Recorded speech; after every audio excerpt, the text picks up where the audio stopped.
Agora você pode fazer parte do clube de membros do Spurgeon TV. Esses são e-books já disponibilizados para os membros do canal. Todos os dias, novos e-books são adicionados junto com outros benefícios que só os membros têm. Sendo um membro, você passa a ajudar no crescimento desse ministério, tanto na quantidade do que podemos publicar, como na qualidade do material. Nosso propósito é, juntos, atingirmos o maior número de pessoas com solo escritura. Seja um membro do Spurgeon TV. Este salmo, ao que parece, foi composto para acompanhar o Salmo 3 e formar uma parelha, uma dupla. Se podemos dar ao Salmo 3 o título de O Salmo da Manhã, o Salmo 4, segundo seu tema, merece igualmente o título do O Hino da Noite. Que as palavras seletas do versículo 8 sejam a nossa doce cantiga de ninar quando nos retirarmos para os nossos aposentos. Com os pensamentos acomodados pela paz, darei aos olhos o sono. A tua mão guarda em segurança os meus dias e também guardará o meu sono. O título inspirado diz Salmo de Davi para o cantor Mor sobre Neginote. O cantor Mor era um mestre ou diretor da música sacra do santuário. Acerca dessa pessoa, leia cuidadosamente 1 Crônicas 6, 31 e 32 e 15, de 16 a 22 e 25, 1 e 7. Nessas passagens, você encontrará muitas informações interessantes aos amânticos do cântico sagrado, aos quais muito esclarecerão o modo de louvar a Deus no templo. Alguns títulos dos salmos são, não duvidamos, derivados dos nomes de certos cantores renomados que compuseram a música para o cântico em que são citados. Sobre neginote, ou seja, sobre instrumentos de cordas ou instrumentos de mão que eram tocados somente com as mãos, como a harpa e o símbolo. A alegria da igreja judaica era tão grande que eles precisavam de música para expor os sentimentos agradabilíssimos que lhes iam na alma. Em alusão a esses instrumentos que eram tocados com as mãos, Nazianzeno diz: Senhor, sou um instrumento para tu tocares. Sejamos receptivos ao toque do Espírito para que façamos melodia. Estejamos cheios de fé e amor e seremos vivos instrumentos musicais. Robert Hawker declara: a palavra hebraica, que em nossa versão é traduzida por cantor Mor, a Septuaginta em grego a lê por lamenetes, em vez de lamenetzó, cujo significado é para o fim. Com isso, os pais gregos e latinos imaginaram que todos os salmos que tivessem esta inscrição referiam-se ao Messias, o grande final. Neste caso, este salmo é endereçado a Cristo. É bem possível, pois é tudo de Cristo, falado por Cristo e diz respeito ao seu povo como sendo um com Cristo. O Espírito do Senhor dá a nós uma visão que o achará muito abençoado. Então, qual é a divisão? No primeiro versículo, Davi roga a Deus por sua ajuda. No verso 2, ele repreende os inimigos e continua falando com eles até o versículo 5. Do versículo 6 ao versículo 8, ele prazerosamente contrasta a própria satisfação e segurança com a ansiedade e a inquietação dos ímpios em suas melhores situações. O salmo provavelmente foi escrito na mesma ocasião que o precedente e é outra flor seleta do jardim da aflição. Somos muito abençoados por Davi ter sido provado tantas vezes e sofrido tanto, pois caso contrário, jamais teríamos ouvido falar desses maravilhosos sonetos de fé e deleite em Deus. Vamos então ao texto. O verso 1 diz: Ouve-me quando eu clamo, ó Deus, da minha justiça. Na angústia me deste largueza, tem misericórdia de mim e ouve a minha oração. Este é outro exemplo do hábito comum de Davi apelar para as misericórdias do passado como base para os benefícios do presente. Aqui ele revisa os seus Ebenezeres e se consola com eles. É inconcebível que aquele que nos ajudou em 6 dificuldades venha a nos abandonar na 7ª. Deus não faz nada pela metade. Nunca deixará de nos ajudar até que não precisemos mais. O maná cairá todas as manhãs até que atravessemos o Rio Jordão. Observe que Davi fala primeiro com Deus e depois com os homens. Claro que falamos muito mais ousadamente com os homens se temos tido uma conversa mais constante com Deus. Aquele que ousa estar na presença do Criador não terá medo de estar na presença dos filhos dos homens. É digno de nota o nome pelo qual o Senhor é tratado, Deus da minha justiça, visto que não é usado em outra parte da Bíblia. Significa: tu és o autor, a testemunha, o mantenedor, o juiz e o recompensador da minha justiça. É a ti que apelo por causa das calúnias e julgamentos severos dos homens. Há neste apelo sabedoria que devemos imitar e sempre usar em nossas demandas, não aos insignificantes tribunais da opinião humana, mas ao Supremo Tribunal Celestial.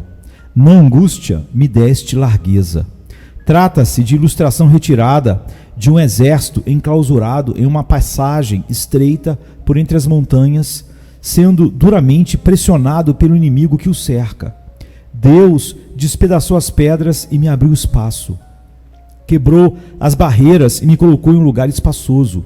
Ou podemos entender assim: Deus alargou o meu coração com alegria e consolação quando eu era como um homem preso por dor e tristeza. Deus é um consolador constante. Tem misericórdia de mim, ainda que tu permitas, com razão, que os meus inimigos me firam por causa dos meus muitos e grandes pecados. Abrigo-me na tua misericórdia e peço que tu ouças a minha oração, tirando o teu servo dessas dificuldades. O melhor dos homens precisa de misericórdia tão verdadeiramente quanto o pior deles. Todas as libertações dos santos, como também os perdões dos pecadores, são dons livres da graça divina. O verso 2 diz: filhos dos homens, até quando convertereis a minha glória em infâmia? Até quando amareis a vaidade e buscareis a mentira? Selá. Nesta segunda divisão do Salmo, somos levados do quartinho da oração para o campo da batalha. Observe a coragem destemida do homem de Deus. Ele reconhece que os inimigos são homens grandes, pois este é o significado das palavras hebraicas traduzidas por filhos dos homens. Mas considera-os homens tolos, repreendendo-os como se não passassem de crianças. Diz que amam a vaidade e buscam a mentira. Quer dizer, ilusões, imaginações vãs, extravagâncias inúteis, invenções mal intencionadas. Pergunta-lhes até quando pretendem tornar-lhe a glória em pilhéria e a fama em escárnio. Um pouco dessa risada já é demais. Por que precisam continuar se entregando a essas coisas? Não tinham sido bastante insistentes em observar-lhe as dificuldades? Os repetidos reveses que tiveram não os convenceram de que o ungido de Deus não seria vencido por todas essas calúnias? Será que pretendiam brincar com a alma no inferno e prosseguir com as zombarias até que a vingança veloz transformasse a alegria ruidosa em uivos arrepiantes? Ao contemplar a insistência perversa das buscas inúteis e mentirosas, o salmista faz uma pausa solene e insere um selá. Claro que também podemos parar um pouco para meditar na extrema loucura dos ímpios, na permanência no mal e na destruição certa. Podemos aprender a admirar a graça que nos fez ser diferentes e nos ensinou a amar a verdade e a buscar a justiça. O verso 3 diz: sabei, pois, que o Senhor separou para si aquele que lhe é querido. O Senhor ouvirá quando eu clamar a ele. Sabei. Os tolos não aprendem, sendo necessária a repetição das mesmas coisas inúmeras vezes, sobretudo quando se trata de uma verdade extremamente amarga que terão de aprender, a saber, o fato de que os justos são os escolhidos de Deus e, por graça distintiva, foram reservados e separados dentre os homens. Eleição é doutrina que os não regenerados não podem suportar, mas é uma verdade gloriosa e confirmada, que consola o crente sob terríveis tentações. A eleição é a garantia da salvação total e um argumento a favor do sucesso no trono da graça. É certo que aquele que nos escolheu para si mesmo ouvirá as nossas orações. Os eleitos do Senhor não serão condenados, nem os seus clamores ficarão sem serem ouvidos. Davi era rei por decreto divino e somos o povo do Senhor também por decreto divino. Digamos na cara dos nossos inimigos que eles estão lutando contra Deus e o destino, quando se empenham em arruinar a nossa alma.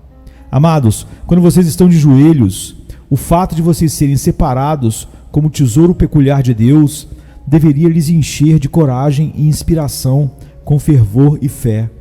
Deus não fará justiça aos seus escolhidos, que clamam a Ele de dia e de noite? Lucas 18, verso 7. Considerando que Ele escolheu nos amar, Ele não pode senão escolher nos ouvir. E o verso 4 diz: perturbai-vos e não pequeis, falai com o vosso coração sobre a vossa cama e calai-vos. Selá. Perturbai-vos e não pequeis. Quantos fazem o inverso deste conselho?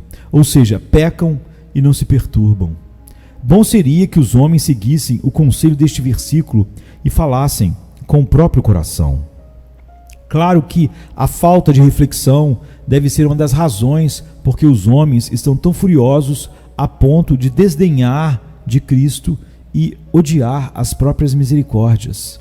Que as suas emoções sejam silenciadas de vez e que eles sejam calados, para que no silêncio solene eles revisem o passado e reflitam no seu destino inevitável e terrível. Lógico que o homem, ao pensar, terá suficiente sentido para descobrir a vaidade do pecado e a inutilidade do mundo. Aquiete-se, pecador volúvel. Aquiete-se antes de fazer o último lance. Vá para a cama e reflita nos seus caminhos. Peça conselho ao seu travesseiro e que a quietude da noite ensine a você. Não jogue fora a alma por nada. Deixe a razão falar. Que o mundo clamoroso fique calado por um tempo e que a sua pobre alma pleiteie com você para refletir antes que o seu destino seja selado e arruinado para sempre. Selá, pecador. Faça uma pausa enquanto questiono você por meio das palavras de um grande poeta sacro. Pecador, o teu coração está descansado, não há medo em teu peito, não estás oprimido pela culpa, a consciência não fala em teus ouvidos. Este mundo pode te dar felicidade, pode te afugentar a melancolia, é adulador, falso e vão, estremece diante do destino da mundanidade. Pensa, pecador, em teu fim, vê o dia do julgamento surgindo, para lá se dirigirá o teu espírito, lá soa a tua sentença justa. Alma miserável, arruinada, desamparada, recorre ao sangue do Salvador, só Ele pode te restaurar. Corra para Jesus, pecador, corra. E o verso 5 diz: oferecei sacrifícios de justiça e confiai no Senhor. Considerando que os rebeldes obedeceram à voz do versículo anterior, agora estão clamando: o que é necessário que façamos para nos salvar? Neste versículo, eles são orientados ao sacrifício e exortados a confiar no Senhor. Quando os judeus ofereciam sacrifícios de modo correto, isso é, da maneira espiritual, eles anunciavam o Redentor, o grande Cordeiro que expia o pecado. Há o pleno evangelho nessa exortação do salmista. Pecadores, recorram ao sacrifício do Calvário e coloquem ali toda a confiança e crença, porque aquele que morreu pelos homens é o Senhor Jeová. O verso 6 diz: muitos dizem, quem nos mostrará o bem? Senhor, exalta sobre nós a luz da tua face. Entramos agora na terceira divisão do Salmo, na qual a fé do aflito se expressa vocalmente em ternas expressões de satisfação e paz. Havia muitos, até entre os seguidores de Davi, que queriam ver para crer. Infelizmente, esta é a tendência de todos nós. Até os regenerados às vezes gemem segundo o senso e visão de prosperidade, se entristecendo quando a escuridão esconde todo o bem proveniente da visão. Como se dá com a mundanidade, este é o clamor incessante: quem nos mostrará o bem? Nunca satisfeitos, escancaram a boca a todas as direções, tendo o coração vazio, pronto a beber toda ilusão bonita que os impostores inventem. Quando esses fracassam, logo se entregam ao desespero, declarando que não há coisa boa no céu ou na terra. O verdadeiro crente é um homem de natureza muito diferente. O rosto não é voltado para baixo, como os animais, mas para cima, como os anjos. Não bebe das poças barrentas de Mamon, mas da fonte da vida de cima. A luz do semblante de Deus lhe basta. Estas são as suas riquezas: honra, saúde, ambição, comodidade. Deles essas coisas, e ele não pedirá mais nada. Esta é a alegria indizível e cheia de glória. Quanto mais constante e permanente sejam a habitação do Espírito Santo, a nossa comunhão com o Pai e com o Filho Jesus Cristo. O verso 7 diz: puseste alegria no meu coração, mais do que no tempo em que se multiplicaram o seu trigo e o seu vinho. É melhor, disse alguém, sentir o favor de Deus 1 hora em nossa alma arrependida, do que se sentar longos séculos debaixo do sol mais quente que este mundo dê. Jesus no coração é melhor do que o trigo no celeiro ou o vinho no barril. Trigo e vinho são frutos do mundo, mas a luz do semblante de Deus é o fruto maduro do céu. Tu estás comigo, é clamor muito mais bendito do que festa da colheita. Que o meu silo fique vazio, contanto que eu esteja cheio das bênçãos quando Jesus Cristo sorri para mim. Mas se eu tiver o mundo inteiro, sou pobre sem Jesus. Observemos que este versículo é a declaração dos justos em oposição à declaração de muitos. Como é fácil a língua atrair o caráter. Fale para que eu veja quem você é, disse Sócrates a um menino bonito. O metal de um sino é mais bem conhecido pelo som. Os pássaros revelam a sua natureza pelo canto que cantam. As corujas não podem cantar o canto alegre da cotovia, nem o rouxinol pia como a coruja. Pesemos e vigiemos o que dizemos, para que as nossas palavras comprovem que somos forasteiros e estrangeiros na comunidade de Israel. O verso 8 diz: em paz também me deitarei e dormirei, porque só tu, Senhor, me fazes habitar em segurança. Belo hino da noite. Não me sentarei para ficar vigiando por ter medo, mas me deitarei.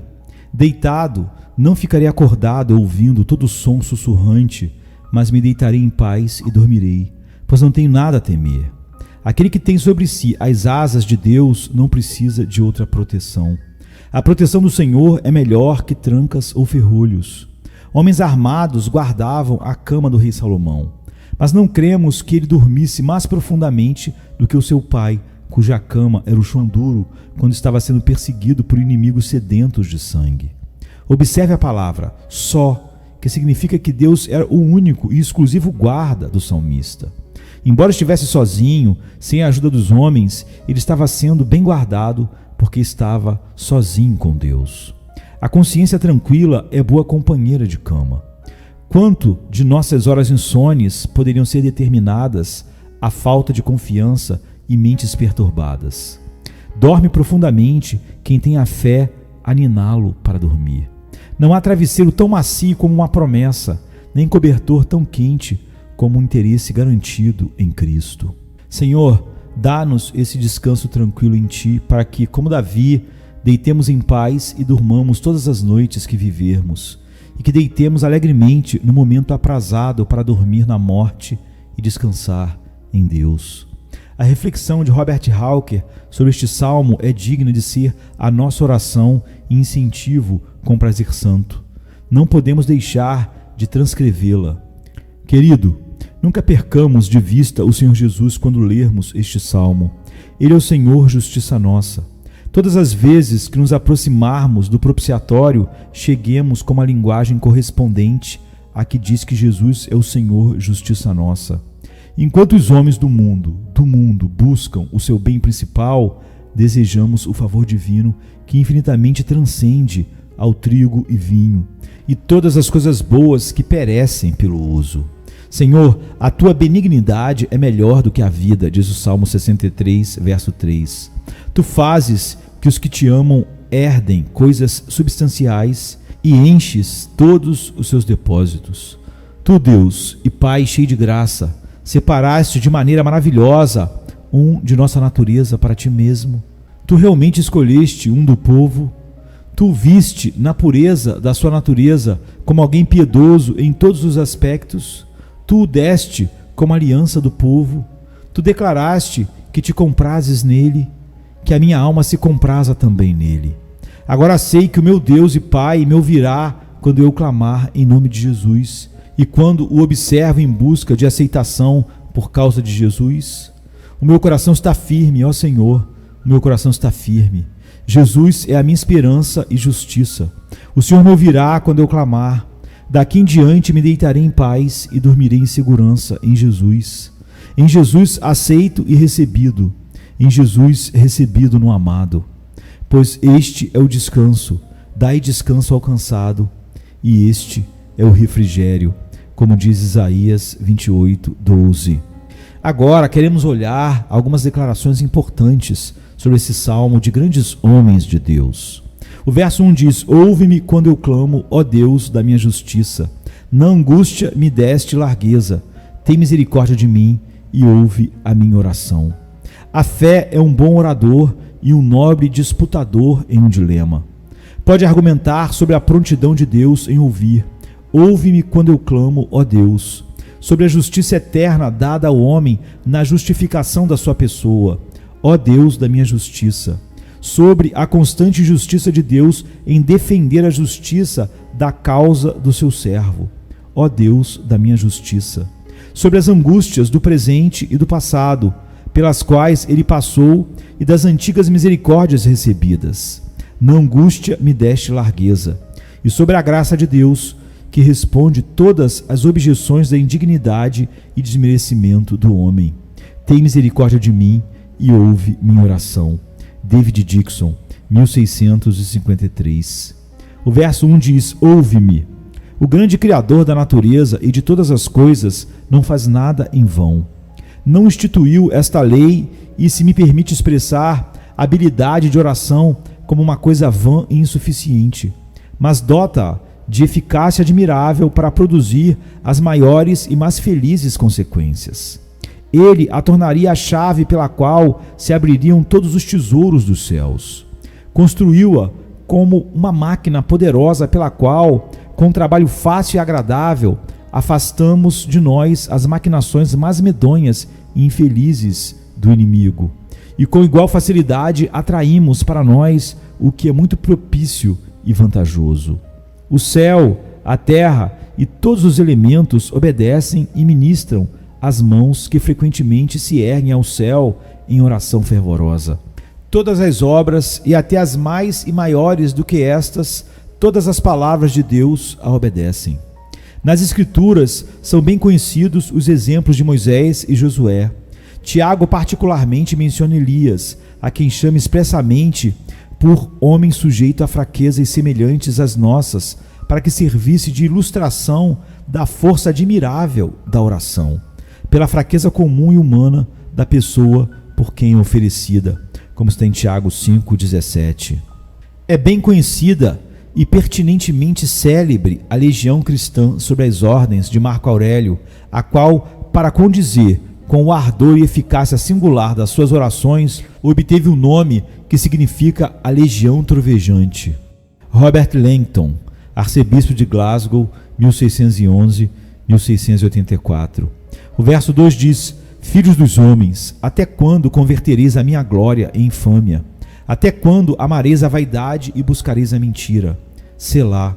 A oração plana por sobre a violência e impiedade dos homens, e com asas ligeiras alcança o céu, com presságio feliz. Se me permito aludir ao que os instruídos dizem sobre o augúrio dos anciãos, que não discutirei minuciosamente. Orações fervorosas abrem asas fortes e amplamente estendidas. Enquanto os pássaros da noite pairam abaixo, as orações fervorosas voam bem alto e mostram, por assim dizer, os lugares aos quais devemos aspirar. Pois certamente não há nada que corte os ares tão velozmente, nada que alce voos tão sublimes, felizes e auspiciosos como a oração que leva a alma nas asas, deixando para trás todos os perigos e até os prazeres deste mundo nosso aqui embaixo. Vejam este homem santo que há pouco estava clamando a Deus no meio da angústia e o fazia de modo urgentemente importuno para que fosse ouvido. Agora, como se já tivesse recebido tudo que pedira, tomando para si corajosamente a incumbência de repreender os inimigos, como foram, em todo caso, altamente exaltados e como seriam poderosos até mesmo no palácio real. Robert Langton. O verso 2 diz: filhos dos homens, até quando convertereis a minha glória em infâmia? Até quando amareis a vaidade e buscareis a mentira? Selá. Podemos imaginar cada sílaba deste salmo precioso sendo usada por nosso mestre em uma noite qualquer, quando estava prestes a deixar o templo, ao findar do dia, para retirar-se ao seu descanso habitual em Betânia, depois de outra disputa infrutífera com homens de Israel. Também podemos ler o versículo como a própria expressão vocal do seu coração, almejando o homem e deleitando-se em Deus. E não só a expressão vocal da cabeça, mas também a linguagem de um dos seus membros em plena simpatia com ele em termos de sentimento santo. Este é um salmo com o qual os justos fazem as suas habitações ressoarem de manhã e de noite, quando lançam um olhar triste sobre o mundo que rejeita a graça de Deus. Entoam este cântico enquanto se apegam cada vez mais diariamente ao Senhor, como a herança todo suficiente para hoje e a era por vir. Entoam também na feliz confiança que provém da fé e esperança, quando cai a noite do dia do mundo, e podem dormir na certeza de que saudará os seus olhos na manhã da ressurreição. Como diz os versos, dormindo envolto na sua graça até que as sombras da manhã fujam. Andrew Bonar, 1859. Amareis a vaidade, diz o verso 2. Quem ama o pecado, ama a vaidade. Correm atrás de bolhas, apoiam-se em canas. A esperança é como uma teia de uma aranha. Mentira. Esta é uma palavra que significa vaidade. Até quando amareis a vaidade e buscareis a mentira? Como diz o pregador, vaidade de vaidades. É tudo vaidade. Eclesiastes 1:2. Foi o que descobriram os nossos primeiros pais. Por isso deram ao segundo filho o nome de Abel, que significa vaidade. Salomão, que tentara essas coisas e melhor do que ninguém sabia que tudo é vaidade, pregou este sermão muitas e muitas vezes. Vaidade de vaidades é tudo vaidade. É triste pensar quantos milhares de pessoas podem dizer com o pregador: vaidade de vaidades é tudo vaidade. Não apenas dizer, mas jurar e ainda assim procurar essas coisas como se não houvesse outra glória nem felicidade. As coisas que buscam são o que se chama vaidade. Tais homens venderão Cristo, o céu e a alma por uma ninharia que dizem que são vaidade, embora não creiam sinceramente que o sejam. Fixam o coração nessas coisas como se fosse a coroa, o topo de toda a realeza e glória. Faça a sua alma discorrer longamente sobre a vaidade de todas as coisas terrenas, até que o coração se convença inteiramente que são vaidade. Espezinhe tais coisas e faça delas uns cabelos para Cristo apoiar-se e triunfar santamente em seus corações. Gilmax, rei dos vândalos, liderado triunfalmente por Belisário, clamou: vaidade de vaidade é tudo vaidade. É muito agradável a fantasia de Luciano, que colocou Caronte no topo de um alto monte, vendo todos os assuntos dos homens vivos e olhando as maiores cidades como ninhos de passarinhos. A imperfeição, a ingratidão, a leviandade, a inconstância, a perfídia dessas criaturas que mais servilmente nos afeta, já que avaliamos a dor do homem pelo seu castigo, a cruz pela sua misericórdia, a miséria pelo seu prazer, temos então de ver que nada se adquire por pichincha e concluir: vaidade de vaidades é tudo vaidade. Crisóstomo disse que se ele fosse o mais adequado no mundo para pregar um sermão ao mundo inteiro reunido em uma congregação, tivesse por púlpito um alto monte de onde ele tivesse um prospecto visionário de todo o mundo e recebesse uma voz de bronze, voz tão alta quanto as trombetas do arcanjo, de modo que o mundo todo ouvisse, não haveria outro texto que ele escolheria pregar que não os salmos. Ó homens mortais, até quando amareis a vaidade e buscareis a mentira? Thomas Brooks, 1608, 1680. O verso 2 diz: amareis a vaidade. O sentimento dos homens está de acordo com os seus princípios. Toda pessoa ama aquilo que a esvazia, que lhe dá mais satisfação interior. O gosto se fundamenta na semelhança, onde se apoia a palavra. É assim em tudo que podemos imaginar, quer em coisas temporais ou espiritual, quer no que tange as coisas desta vida ou de uma vida melhor. O amor dos homens está de acordo com certa operação e impressão no seu espírito. O mesmo ocorre está aqui no ponto da vaidade. Os que são pessoas vãs deleitam-se em coisas vãs. Como crianças, gostam das coisas que mais agradam suas disposições infantis e as convém nesse particular. Do coração vem todo tipo de mal. Thomas Horton, 1675. Sabei, diz o verso 3, sabei, pois, que o Senhor separou para si aquele que lhe é querido. Quando Deus escolhe um homem, ele o escolhe para si, para conversar com ele, comunicar-se com ele como amigo, companheiro e ter prazer. É a santidade que nos torna adequados para viver com Deus, santo para sempre. Visto que sem ela não podemos vê-lo, como Hebreus 12:14 diz, que é o principal alvo de Deus e mais do que sermos seus filhos, assim como supomos que o homem, um do gênero humano, tem uma alma racional, antes de supormos que seja capaz de ser adotado ou ser herdeiro de outro homem. Como foi o primeiro e principal desígnio aos olhos de Deus, antes da consideração de nossa felicidade, que assim o seja aos nossos olhos. Thomas Goodwin, 1600 a 1679. Como são raras as pessoas queridas. O justo é um guia para o seu companheiro, diz Provérbios 12:26. Como os raios do sol, o vinho do Líbano, o brilho no peitoral de Arão, tal é o esplendor oriente da pessoa embelezada com a piedade, com a verdadeira relação com Deus. Os queridos são preciosos, por isso são separados para Deus. Sabei, pois, que o Senhor separou para si aquele que lhe é querido. Separamos coisas que nos são preciosas. Os queridos são separados, escolhidos como tesouro peculiar de Deus, como está no Salmo 135:4, como seu jardim de delícias, como está em Cantares 4:12, como seu diadema real, como está em Isaías 62:3. Os queridos, os eleitos, os escolhidos são os ilustres da terra, como está no Salmo 16:3, comparáveis a puro ouro, como está em Lamentações 4:2, duplamente refinados, como está em Zacarias 13:9, são a glória da criação, como está em Isaías 46:13. Orígenes compara os santos a safiras e cristais. Deus os chama de joias. Malaquias 3:17. Thomas Watson.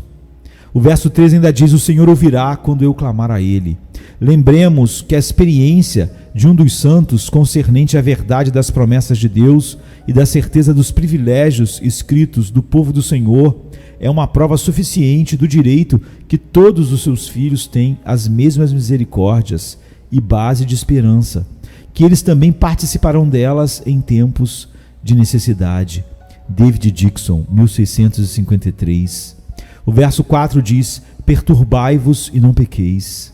Jeová é um nome de grande poder e eficácia, um nome que tem 5 vogais, sem as quais nenhuma língua pode ser expressa. Um nome que também tem 3 sílabas para indicar a trindade de pessoas, a eternidade de Deus, 1 em 3 e 3 em 1. Um nome de tamanho medo e reverência entre os judeus, que eles tremem em nomeá-lo, usando então o nome Adonai, Senhor, em todos os seus atos devocionais.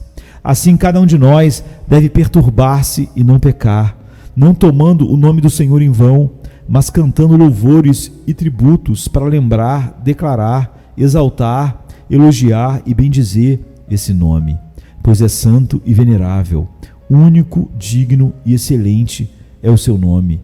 J. Hyman, 1630. O verso 4 ainda diz: falai com o vosso coração.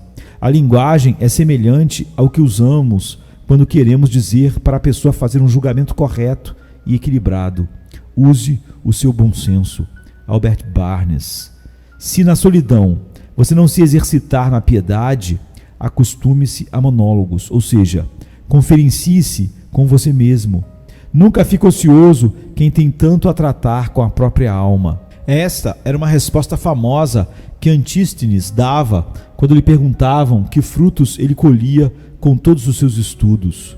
Pelos estudos, dizia ele, aprendi a viver e falar comigo mesmo. Os monólogos são as melhores disputas. Entre todas as criaturas, todo homem bom é a melhor companhia para si mesmo. O santo Davi prescreveu aos outros: falai com o vosso coração sobre a vossa cama. Falai com o vosso coração. Ou seja, quando você não tiver ninguém com quem falar, fale consigo mesmo. Levante consigo mesmo por qual finalidade você está sozinho, que vida você tem tido, que tempo você tem perdido, que amor você tem abusado, que ira você merece. Chame você mesmo para prestar contas, como você tem ganhado mais talentos, como tem sido verdadeira ou falsa a sua confiança, que profissão você guardou para a hora da morte, que preparativos você fez para o grande dia do julgamento. Fale com você mesmo sobre a vossa cama. Os momentos de reclusão são as melhores oportunidades para este dever. O silêncio da noite é boa ocasião para esta conversa, quando não há interesses externos para nos perturbar e chamar a atenção dos olhos para os confins da terra, como sempre ocorre com os olhos dos tolos. Os nossos olhos, como os olhos dos sábios, estão voltados para a mente. A mente, como as janelas no templo de Salomão, pode ser ampla por dentro. As buscas mais prósperas foram feitas durante a noite. A alma fica completamente calada na casa terrena do corpo, não tendo a visita de estranhos para inquietar-lhe os pensamentos. Os médicos consideram os sonhos um sinal provável por meio do qual podem descobrir as enfermidades do corpo. Está perfeitamente claro que a cama não é lugar ruim para examinar e investigar o estado da alma. E calai-vos, o salmista diz. Os pensamentos sobre si próprio o ajudará muito a restringir as emoções obstinadas e ímpias. Considerações sérias, como o arremesso de terra entre as abelhas, acalmará os sentimentos irregulares quando estão cheios de fúria e fazem tamanho barulho horroroso. Entretanto, os apetites sensuais e os desejos incontroláveis estão, como os habitantes de Éfeso, em alvoroço, lutando pela volta dos privilégios e esperando pela habitual provisão, como ocorria nos dias em que eram predominantes. Se a consciência usa de autoridade, comandando-as no nome do Senhor, cujo responsável é manter a paz do rei e argumentá-la com eles, como fez o escrivão da cidade de Éfeso. Na verdade, até corremos perigo de que, por hoje, sejamos acusados de sedição, não havendo causa alguma com que possamos justificar este concurso, diz Atos 19, verso 40. Por este meio, tudo é silenciado e o tumulto apaziguado sem maiores consequências. George Siunock, 1627-1673. Falai com o vosso coração sobre a vossa cama e calai-vos, diz o verso 4. Os momentos em que estamos mais retirados do mundo são os mais adequados para termos e normalmente temos mais comunhão com Deus. Quando o homem reduz as horas de sono e acorda com pensamentos santos, quando o sono profundo cai sobre os homens cansados e tristes, então eles podem ter visões de Deus. Mesmo não sendo visões como ele faz e outros santos tiveram, são visões. Toda vez que Deus se comunica com a alma, há uma visão de amor, ou de misericórdia, ou de poder. Um pouco de Deus na sua natureza ou vontade nos é mostrado. Davi nos mostra a obra divina quando vamos descansar. A cama não é só para dormir. Falai com o vosso coração sobre a vossa cama e calai-vos. Aquiete-se ou fique quieto e fale com o coração. Se você falar com o coração, Deus virá e também falará com o seu coração. O Espírito Divino lhe fará uma visita amorosa e lhe dará visões do amor de Deus. Joseph Carroll. O verso 4 diz: perturbai-vos. Com santa perturbação pronuncie o nome divino, a que nossas palavras ou pensamentos não podem alcançar. John Needham, 1768. Já no verso 6 podemos ver que onde Cristo se revela há satisfação na mais escassa porção, e sem Cristo há vazio na mais abundante porção. Alexander Gross, 1632. Muitos, falou Davi, dizem: quem nos mostrará o bem? Dando a entender riquezas, honra e prazer que não são bons. Mas quando ele chega à própria espiritualidade, ele omite os muitos e ora na sua pessoa gramatical: Senhor, exalta sobre nós a luz da tua face, como se ninguém se juntasse com ele. Henry Smith. Quem nos mostrará o bem? O trecho é suficientemente enfático. Há multidões que dizem: quem nos mostrará o bem? Os homens querem o bem, odeiam o mal por ser mal, pois através dele há dor, sofrimento e morte. Desejam achar que bem supremo lhes encherá o coração e lhes poupará do mal. Mas os homens equivocam-se com este bem. Procuram um bem para satisfazer-lhes as emoções. Não têm noção de felicidade que não lhes venha por meio dos sentidos. Por isso rejeitam o bem espiritual e o Deus Supremo, por meio unicamente de quem todas as faculdades da alma podem ser realmente satisfeitas. Adam Clarke. Exalta sobre nós a luz da tua face. Essa era a bênção sumo sacerdotal e é a herança de todos os santos. Inclui reconciliação, segurança, comunhão, bênção. Em uma palavra, a plenitude de Deus. Que sejamos cheios de toda essa herança. Para que as riquezas não sejam consideradas mais em si mesmas, às vezes Deus as dá para os justos. Para que elas não sejam consideradas como o bem principal, muitas vezes Ele as dá aos ímpios. Mas, de modo geral, são mais a porção dos inimigos do que dos amigos. Infelizmente, o que é receber e não ser recebido? Não ter outros orvalho de bênçãos de que aqueles que serão acompanhados por chuvas de enxofre. Podemos nos rodear com faíscas de segurança e depois nos garantir com misérias eternas. Este mundo é uma ilha flutuante e se nele lançarmos âncora, seguramente seremos levados embora com ele.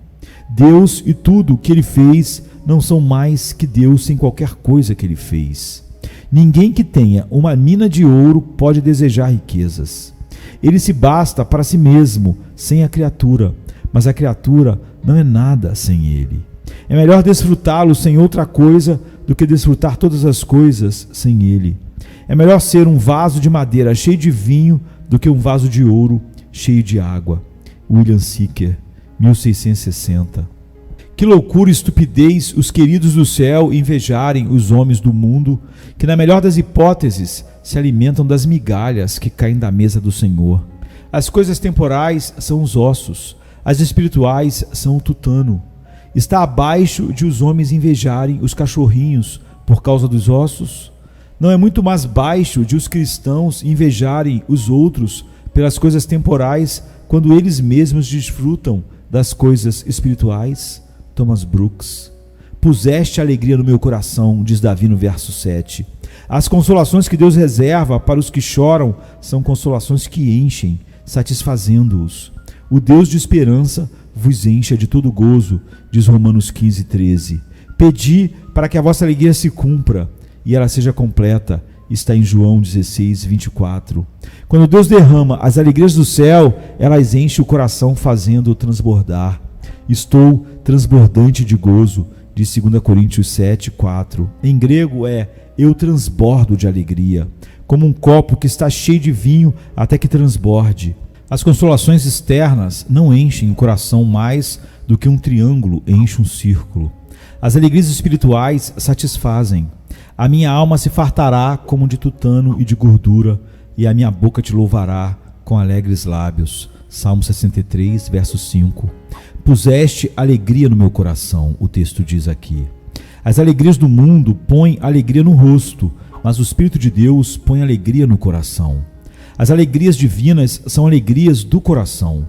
O seu coração se regozijará, diz Zacarias 10:7 e João 16:22. O meu espírito se alegra em Deus, meu Salvador, diz Lucas 1:47. Para mostrar como essas consolações satisfazem, que são de origem divina, o salmista diz que elas geram maior alegria do que quando se multiplicaram o seu trigo e o seu vinho.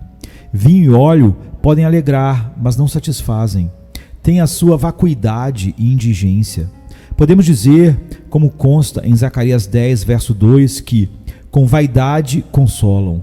As consolações externas saciam mais cedo que a alegria, mas se esgotam antes de satisfazer. Xerxes ofereceu grandes recompensas àqueles que descobrissem um novo prazer. Mas as consolações do Espírito são satisfatórias, pois recreiam o coração.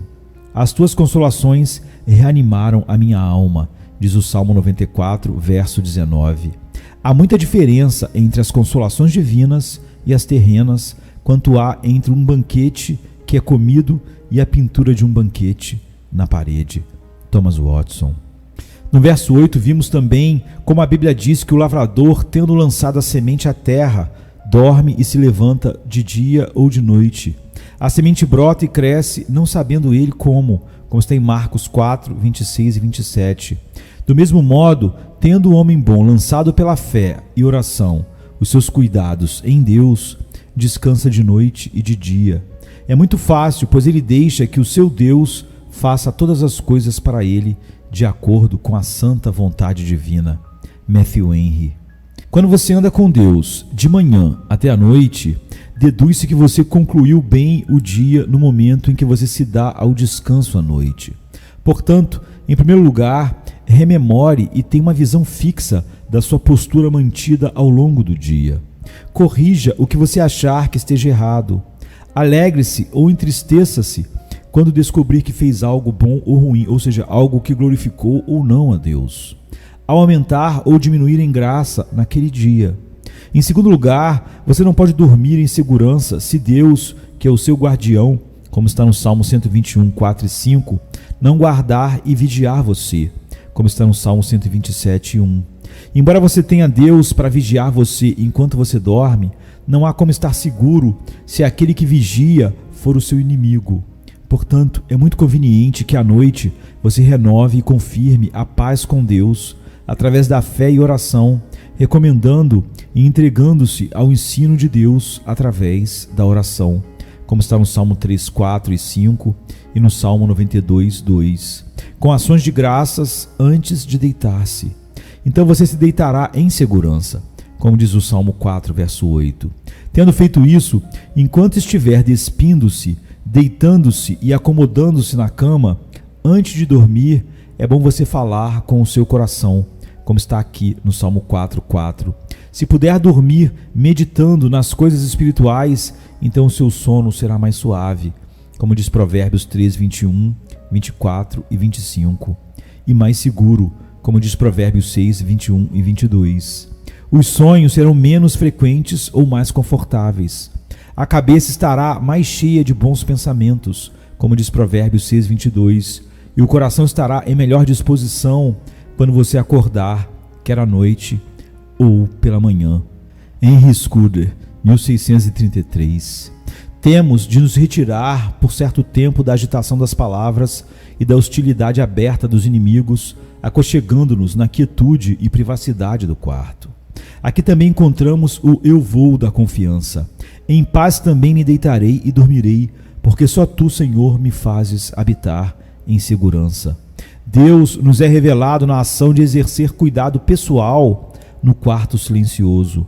Há algo aqui que deve ser inexprimivelmente agradável para o crente, pois mostra a minúcia do cuidado de Deus, a individualidade do seu amor.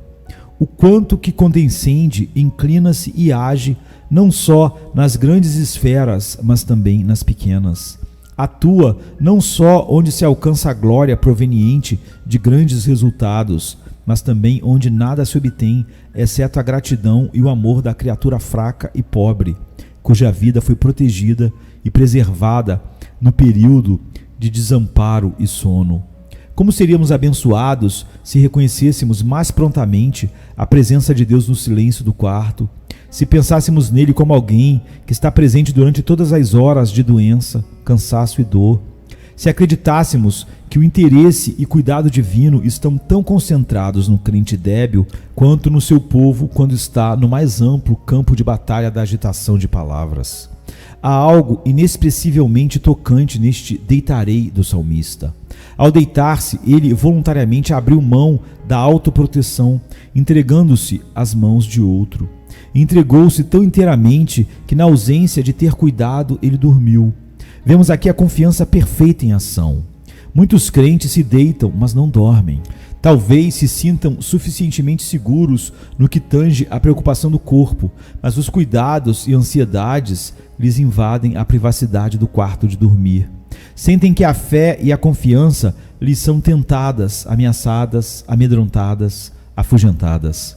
Infelizmente, os ataques são muito fortes para a confiança prevalecer. Há muitos crentes que, coitados, diriam: eu me deitarei e não dormirei. O autor encontrou um exemplo comovedor deste fato ao visitar um ministro idoso severamente doente. As circunstâncias deste homem ilustre eram tensas, e as provações pelas quais a família passavam eram grandes. Ele disse: o médico quer que eu durma, mas como posso dormir com os cuidados sentados em meu travesseiro? É a experiência de alguns do povo do Senhor que, embora seja a reação idêntica diante de a uma emergência ou pressão continuada, esboçam uma reação retardada. Quando ficam a sós, o seu espírito se deprime e não percebem a força de Deus, nem sentem a confiança que sentiam nele agora que a pressão mostra a sua força. Há certa aprovação na quietude. É frequente o silêncio do quarto nos exigir mais da confiança amorosa do que quando estamos no campo de batalha. Que possamos confiar em Deus cada vez mais nas coisas pessoais. Que seja Ele o Deus do nosso quarto, como também de nosso templo e casa. Que possamos levar a Ele cada vez mais as minúcias da vida diária. Se assim o fizermos, alcançaremos um nível de descanso ao qual, talvez, nos é desconhecido atualmente.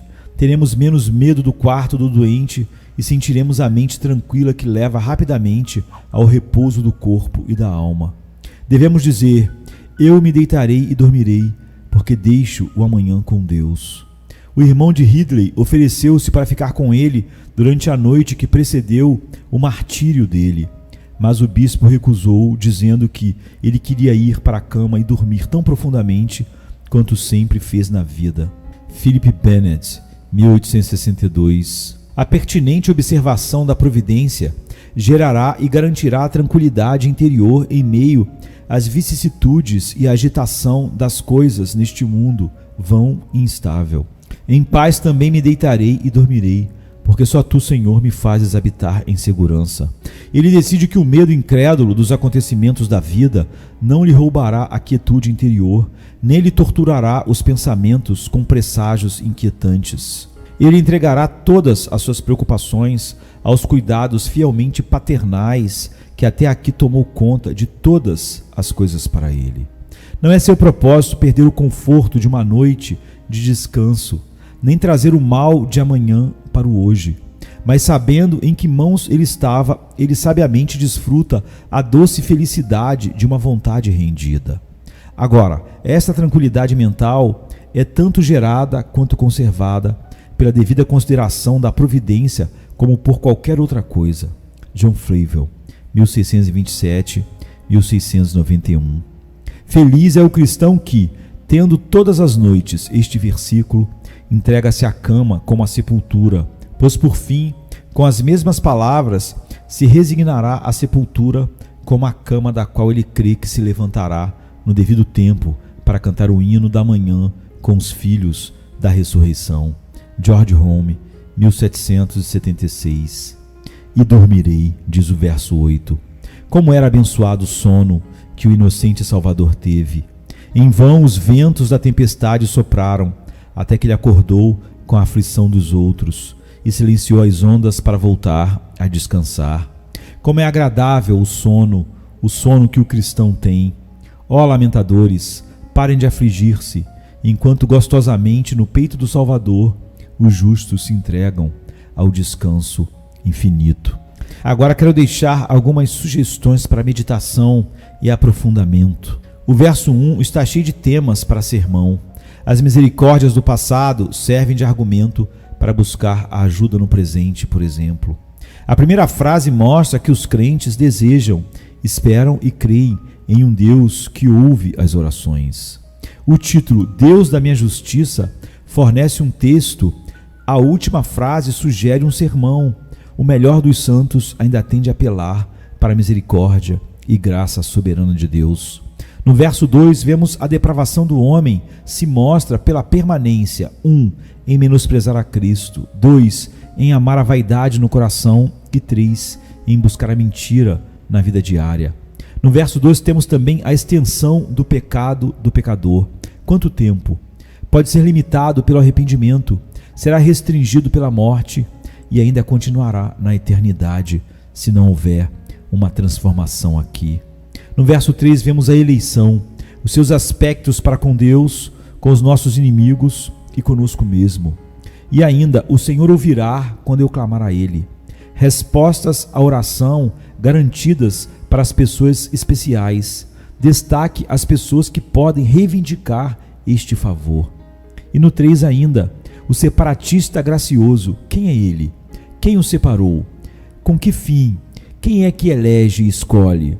Como fazer para que os homens o conheçam? E no verso 4, o pecador orientado a examinar-se a fim de que lhe convençam do pecado. E o 4 ainda, calai-vos. Conselho bom e prático, mas difícil de seguir. Tempos, quando propícios, graças necessárias para permitir que a pessoa se cale. Resultados da tranquilidade, pessoas que mais precisam de conselho. Exemplos da prática de conselho. Aqui há muito material para meditação e sermão no verso 4. O verso 5, a natureza dos sacrifícios de justiça que se espera que o povo do Senhor ofereça, como diz William Ford em 1827. O verso 6 nos dá o contraste entre o clamor do mundo e o clamor da igreja. A voz do povo nem sempre é a voz de Deus. E ainda no verso 6, os ardentes desejos da alma são todos satisfeitos em Deus e só em Deus. E o verso 6 e o 7 nos dá a garantia do amor do Salvador como a fonte de alegria incomparável. O verso 7 fala sobre as alegrias do crente. 1, a fonte, tu, pronome oculto. 2, o tempo, agora mesmo, tu puseste. 3, o lugar, no meu coração. 4, a excelência, mais do que no tempo em que se multiplicaram o seu trigo e o seu vinho.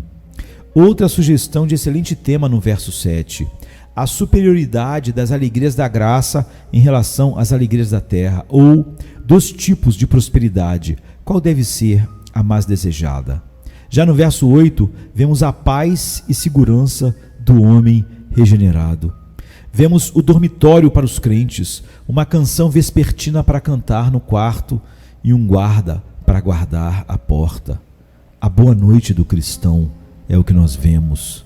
Nos versos de 2 a 8, nós vemos os meios que os crentes devem usar para ganhar os não crentes a Cristo. 1, repreensão, versículo 2. 2, instrução, versículo 3. 3, exortação, versículos 4 e 5. 4, testemunho da bem-aventurança do verdadeiro evangelho, do evangelho de Cristo, como consta nos versículos 6 e 7. 5, exemplificação desse testemunho através da paz e da fé, verso 8. Ouve-me quando eu clamo, ó Deus da minha justiça. Na angústia me deste largueza, tem misericórdia de mim e ouve a minha oração. Filhos dos homens, até quando convertereis a minha glória em infâmia? Até quando amareis a vaidade e buscareis a mentira? Selá. Sabei, pois, que o Senhor separou para si aquele que é piedoso. O Senhor ouvirá quando eu clamar a ele. Perturbai-vos e não pequeis. Falai com o vosso coração sobre a vossa cama e calai-vos. Selá. Oferecei sacrifícios de justiça e confiai no Senhor. Muitos dizem, quem nos mostrará o bem? Senhor, exalta sobre nós a luz da tua face. Puseste alegria no meu coração, mais do que no tempo em que se lhe multiplicaram o trigo e o vinho. Em paz também me deitarei e dormirei, porque só tu, Senhor, me fazes habitar em segurança. Salmos 4, 1 a 8. Venha-se, cansado estás, e eu descanso darei.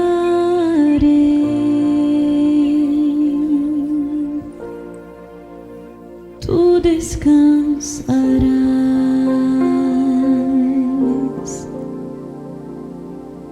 Venha-me se não tens paz, e eu darei paz sem fim. Terás paz sem fim. O meu jugo